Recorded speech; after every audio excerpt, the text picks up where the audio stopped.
Are you ready to vibe? You're listening to Creepy Vibes Only.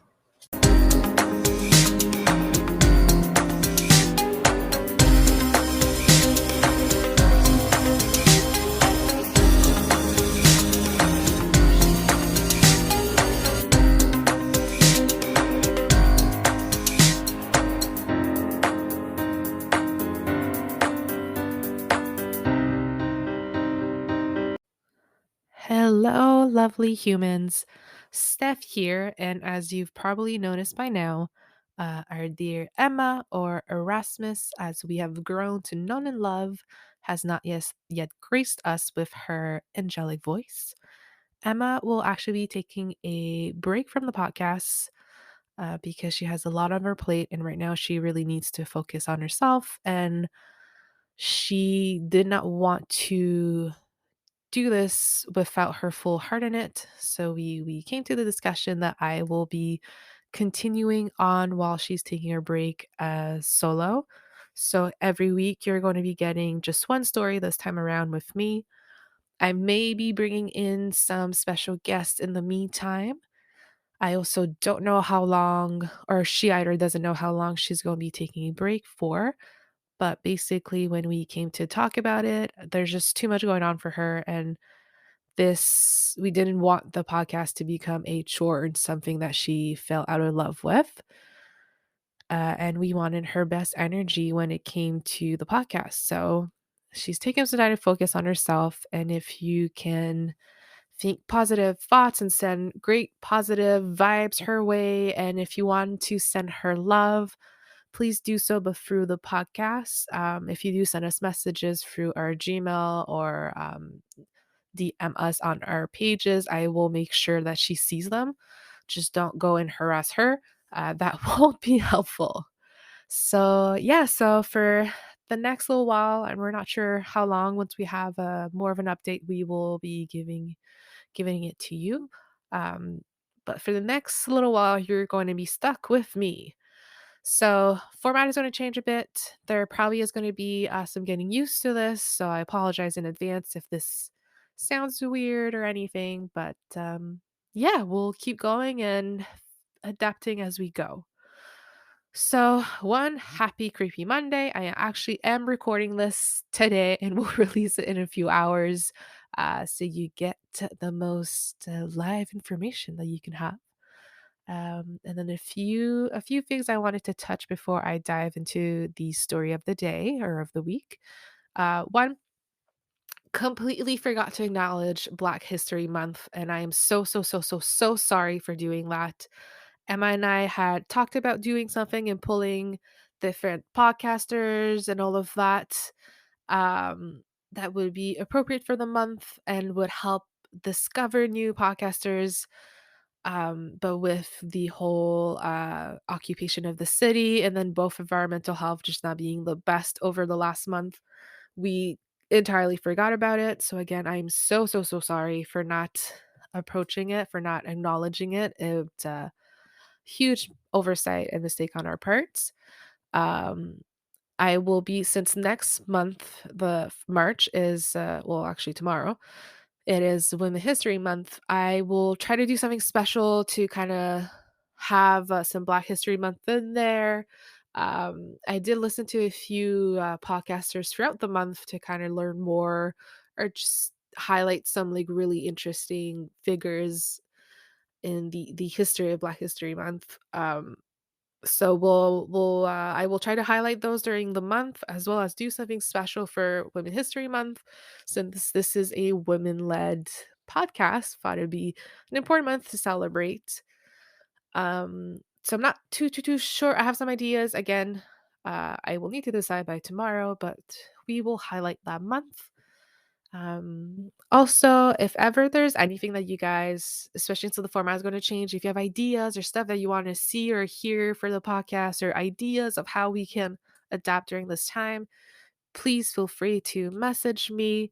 I run the social media and I am the one that's answering most of the the emails for Gmail. So again, you're talking to me directly. So please reach out and let me know what your ideas would be. Another thing we completely forgot to touch on was our charity of the month. The last one that we did, I believe, was in January, and that was the Water First charity organization. So instead of really doing a new charity for February, well, it is a charity, but what I'm going to be doing is releasing a list of resources to help Ukraine and what they are going through. So I'll release that on social media later today. If you can help, do help. If not, I believe the way that you can help, if it's not financially, is go to those demonstrations if you're comfortable, but also make sure that you are sharing the right information and share not information that you know isn't false. So make sure to check your sources, and don't share anything that could be hurtful. And then one thing too, actually saw this tweet the other day reminding people that the Russian businesses and people that live here aren't the ones who started the invasion. So do not spread hate their way. Spreading hate is not a way to solve any type of conflict. Um, so my hearts and thoughts are with the people in Ukraine, the people suffering by watching, the people suffering by living it. But yeah, so I'll be sharing a list of resources to help out. If you can, please do. If you can't, completely understandable. Just do what you can, right? So let's move on to our creepy fact of the day. Also, people, you are now going to get a lot of mispronunciations since we don't have Emma to correct me, but hey, it is what it is. So, our creepy fact of the week is cats may have the ability to sense when people are dying. A nursing home had a pet cat named Oscar who was believed to be able to tell when one of the residents would die. So Oscar would start sleeping beside them, and the resident would shortly die in the following days when Oscar decided to choose them to sleep with them. So very creepy. If you guys have cats and you notice them trying to stick around, maybe something's wrong. Um, I don't think it's super creepy, super interesting because I do know that I have dogs, obviously, and Emma too. But I know that dogs have been known to detect cancer and all that, so I don't think this probably has some truth to it. So yeah, alrighty. So let's get to our story of the week. Now, since Emma is not with us, I decided to do something that she probably would have loved to just roll her eyes at me. So, in honor of Emma, we are covering the Falcon Lake Incident. So I will start the story with a quote from a letter from the Department of National Defense. Both the DND and the RCMP investigation teams were unable to provide evidence which would dispute Mikulik's story. Our story takes place during the May long weekend of 1967 in Falcon Lake. Falcon Lake is located in the Whiteshell Provincial Park, which is about 150 kilometers east of Winnipeg, Manitoba. Stefan Mikulik, who was 51 at the time, was by trade a industrial mechanic, but who also dabbled into geology. Specifically, he would search for quartz and silver, and he had made a claim in the woods surrounding Falcon Lake and would often take a bus over to the area as it wasn't far from Winnipeg, uh, dig throughout the day, and then come back at night with whatever he had found. So he did that the long weekend of May. So specifically in the afternoon of May 20th in 1967, he made his way to Falcon Lake. And as he was chipping through the rock to get to a vein of quartz, he was startled by a nearby gaggle of geese who erupted into loud honks, sorry. um, so Mikulek looked up to see what disturbed the geese, and in the sky he saw two cigar-shaped objects glowing with this intense red hovering the sky about 45 meters away from him. One of the craft descending onto a flat section of the rock where he was digging, in a sense, And as it came down, he noticed that the craft looked more like a disc instead of a cigar shape. And the second craft stayed in the sky, hovered over the craft that had just landed, and then shot off out of sight. So, due to the current time period, and given this was 1967, so during the Cold War time, and the proximity of the US border, Mikulik thought that it was a secret experimental craft from the US military. So, as he was at that point unnoticed and unseen, he decided to take the next 30 minutes to observe and sketch the craft. So, what he noticed while he was sketching is that the metal surrounding the craft that was a scarlet red quickly faded to a stainless steel sheen. He also tried to look for identifying insignias on the craft and didn't notice anything, but he did notice that the metal covering the craft was very smooth and seamless.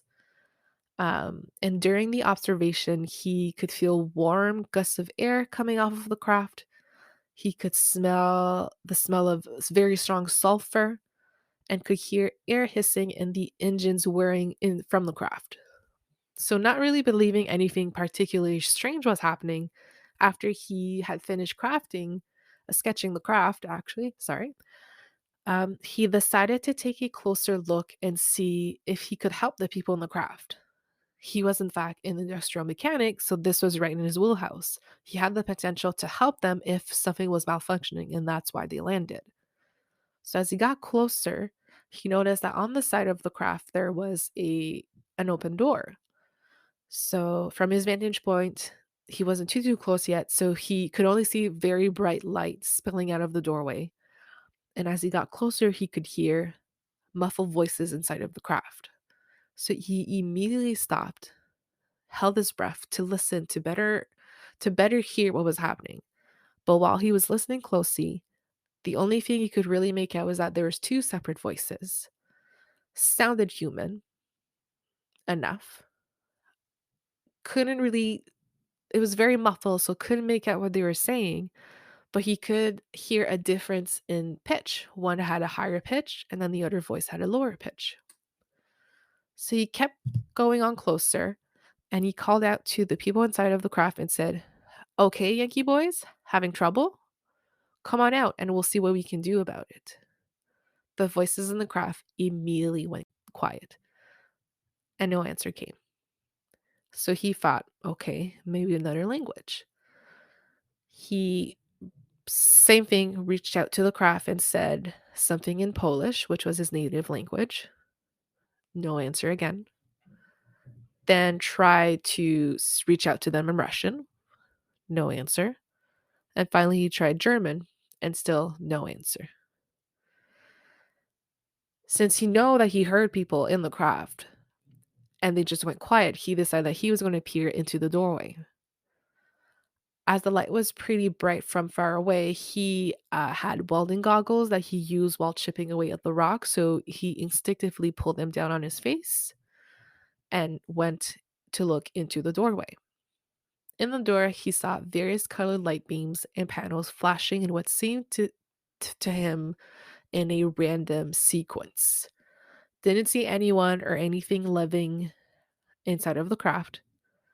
He just saw a bunch of bright lights blinking different colors. And then when he would look away from the craft, pink dots would blur his vision. But he would blink those away and then his vision would be back to normal.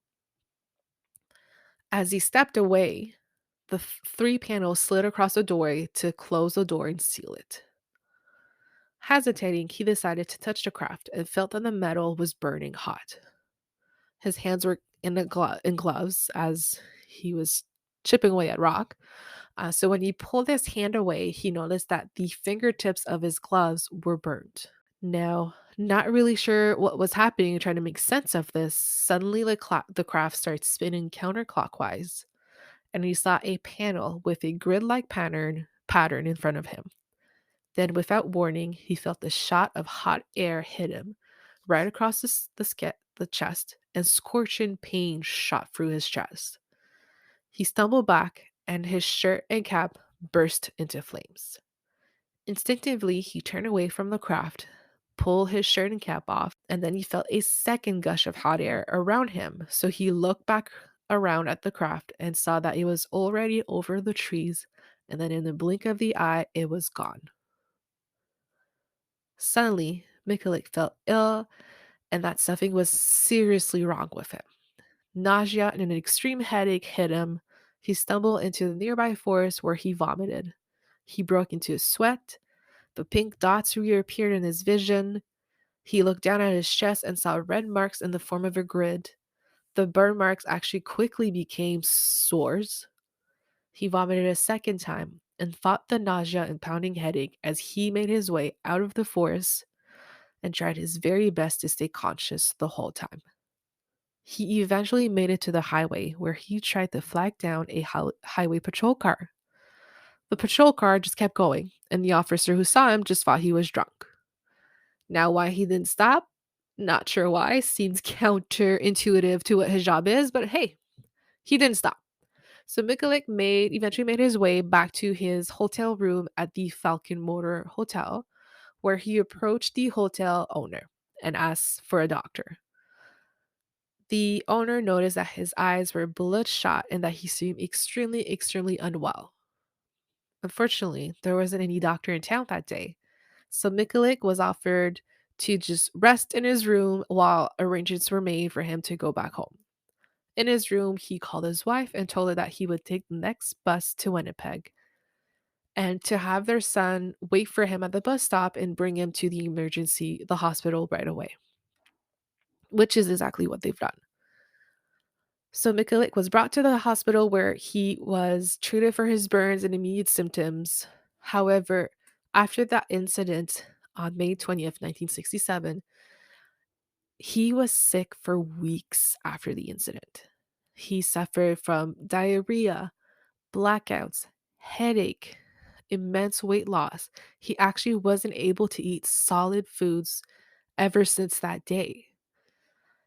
His son Stan, in recalling the evidence, said, I recall seeing him in bed. He didn't look good at all. He looked pale, haggard. When I walked into the bedroom, there was a huge stink in the room, like a real horrible aroma of sulfur and burnt motor. It was all around. It was coming out of his pore. It was bad.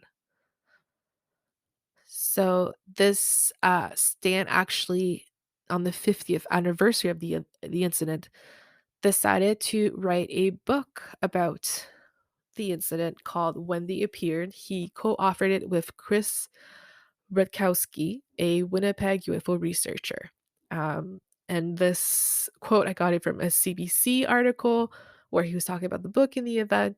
So, one thing though is that you may recall from my opening quote is that the story doesn't end there. The DND and RCMP were involved in the story. So to know how one thing important or why one thing important to know is that before moving to Canada, Mikulik was a member of the military police in Poland, and he lived by the moral guideline instilled by the police and the guideline of the police. If you see something, it must be reported. So although Stephen Mikulik wasn't necessarily looking forward to report this, it was his duty to do so. So he reported the incident to the authorities to make sure that people knew to stay away and to ensure that no one else got hurt by these crafts. So as soon as he reported, the story took Winnipeg and the whole world by storm. Newspapers, residents, different police forces all interrogated the family and reported on the incident. A massive search took place to find the landing site and the crafts. Um, Reporting the incident didn't really make the Mikulik's lives better, as in other stories where people gain uh, this fame and they tend to make a big deal of it. It was the complete opposite. Stan was bullied by his classmate. His his sanity was questioned. They just weren't treated nicely after the incident. And one thing that's very, very important to note is that Mikulik never said that aliens were involved. Till the day that he died, he still believed that it was a military specialty craft. He never ever mentioned that aliens were a part of the story. And when people would ask him, he would always what he thought it was, he would always say it was a military specialty craft, no doubt about it. But then he would also just wait and be like, "Well, what do you think?" He was never the one who said aliens. However, the story still took everyone, it just blew out of proportion and just was a massive thing. So once the RCMP started looking into it and saw that there's really the story that seemed kind of weird had nothing to go against it, nothing disproving it, so it became something bigger, something of like, "Oh shit, these two crafts are flying around and potentially hurting our people." So a massive investigation and search started taking over. Residents of around Falcon Lake remember helicopters being in the air for days and days on end, having different authorities taking over the town and searching.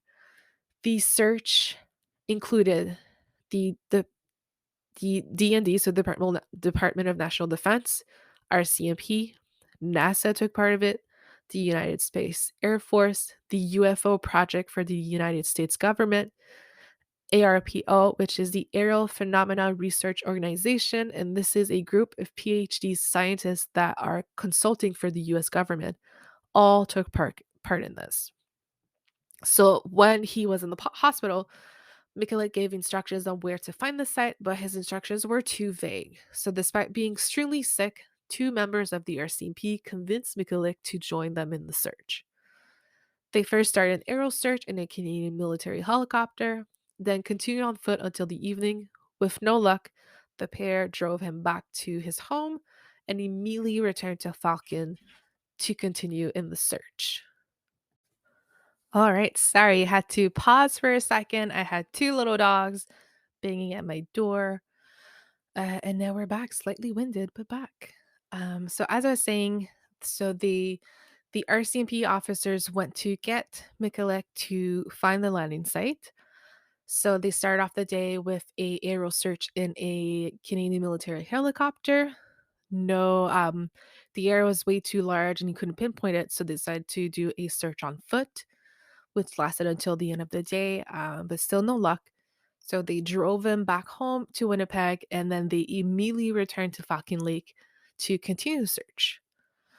Eventually, authorities did find the landing site. And when they did find it, this is what they found: a 15 feet in diameter circle on the rock, completely devoid of moss and vegetation, which covered the same rock in other areas. They took soil samples, sorry, and they were tested and came back as highly radioactive. Pieces of metal from the craft that had melted into the rock were chipped away and tested, and they too came back as highly radioactive. On top of the evidence found at the site, they also tested Mikulik's clothing and gloves, and they too contained high levels of radiation once they came back. Milo is upset. Give me 1 second. I will kick him out and I will be back. See, that didn't change. So we've got some consistency here. All right. Milo has left, and hopefully we will be good to finish. So as I was saying, his gloves and clothing were tested, and they also had high levels of were highly radioactive. So in the days surrounding the Falcon Lake incident, Mikulik wasn't the only one to have spotted something strange in the skies. Actually, one evening, a server from that hotel went for a drive with her boyfriend to watch the nearby bears. On their drive home, the couple spotted something silver in the sky that just seemed to appear out of nowhere. The object was flying relatively low and followed their car all the way into town, where it disappeared in a flash.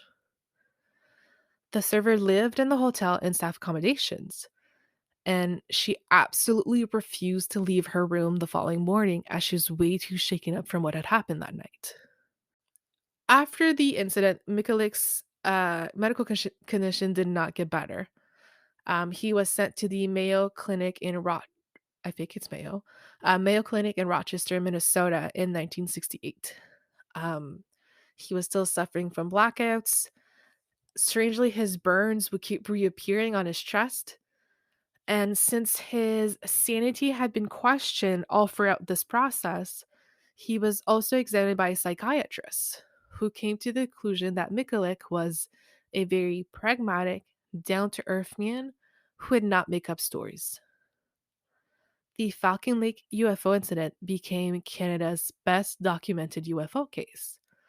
Other claims it's one of the best documented cases in the world, beating out the Roswell case, as in the Falcon Lake incident, the Canadian government acknowledged its presence. But the Roswell case, the government never acknowledged it and still to this day will not recognize that it happened.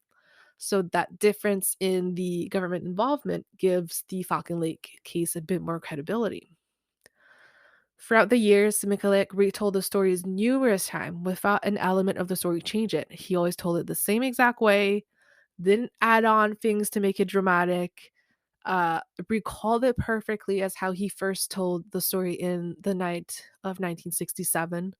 And then most importantly, he never ever, like I mentioned before, claimed that aliens were in the craft. Still believed that it was military, but then would often throw the question to the people asking, what do you think it was? When asked what Stan thinks his father encountered, he is unsure as well.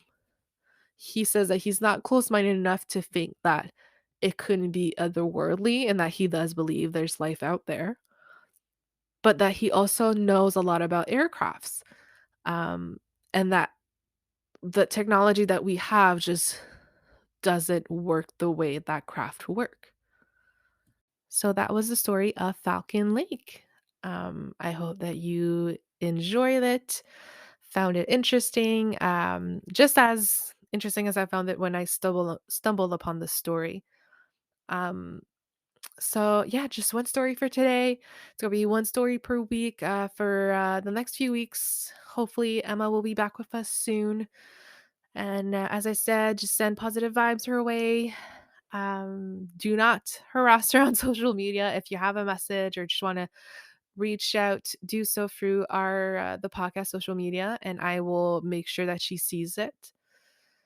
And yeah, just keep interacting with us, keep encouraging us. We are also on 3 new platforms. We are on iHeartRadio, Good Pods, and Podchaser. So we are accessible to more people. And yeah, that's about it. So I will see you all next week. So yeah. This sorry if this was a bit awkward. It was a little weird for me to do alone. It will keep getting better. Have a great Monday and great week. So yeah, bye.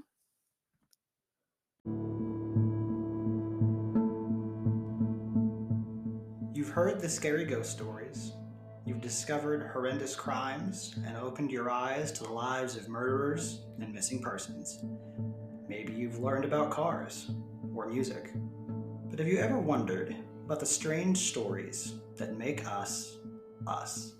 From zombies in World War I to history-changing comets to witches and incestuous bloodlines, take some time to learn something about our peculiar past with Brad and Alyssa over on the podcast Strange History. Tune in wherever your ears are listening.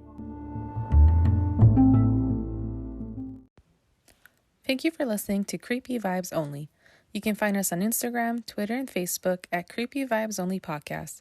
And you can send us an email at cvopodcast@gmail.com. Remember to subscribe wherever you listen, download our episodes, and please leave us a review, ideally a really nice one. Thanks for vibing and keeping it creepy with us. We will see you next week. Bye!